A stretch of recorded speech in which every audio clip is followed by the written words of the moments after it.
Media China, Sohu, menyoroti secara tajam pertandingan lanjutan kualifikasi Piala Dunia 2026 zona Asia antara Timnas Indonesia dan Timnas China yang akan digelar pada tanggal 5 Juni tahun 2025 di Stadion Utama Gelora Bung Karno SUGBK, Jakarta. Dalam ulasannya, Sohu menyampaikan optimisme tinggi terhadap peluang tim Dragons, julukan Timnas China, untuk mengalahkan Indonesia di laga penting ini. Keyakinan ini bukan tanpa alasan.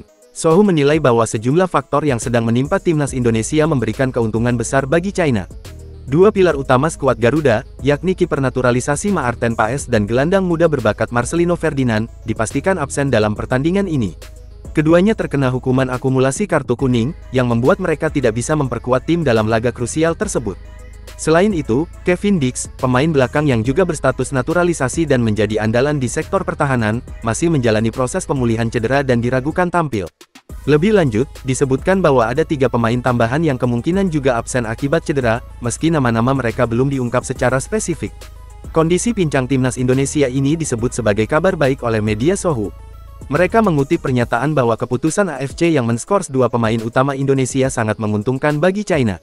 Oleh sebab itu, sorotan kini tertuju kepada pelatih kepala Timnas China, Branko Ivankovic, apakah ia bisa memanfaatkan situasi ini dan menyusun strategi yang efektif untuk mencuri kemenangan di Jakarta. Disebutkan pula bahwa Ivankovic saat ini tengah gencar mempelajari permainan Indonesia dan mempersiapkan timnya sebaik mungkin untuk laga tandang ini. Pertandingan kontra Indonesia dipandang sebagai penentuan nasib bagi Timnas China dalam perjalanan mereka menuju putaran berikutnya. Sohu menyebutkan bahwa kekalahan dari Indonesia akan sangat merugikan dan bahkan dapat menjadi akhir dari perjalanan China di kualifikasi Piala Dunia 2026.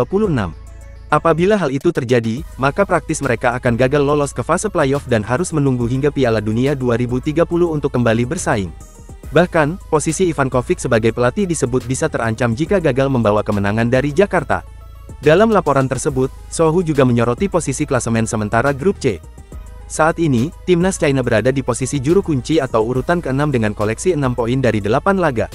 Mereka kalah selisih gol dari Bahrain yang memiliki poin sama, namun unggul dalam jumlah kebobolan dan produktivitas.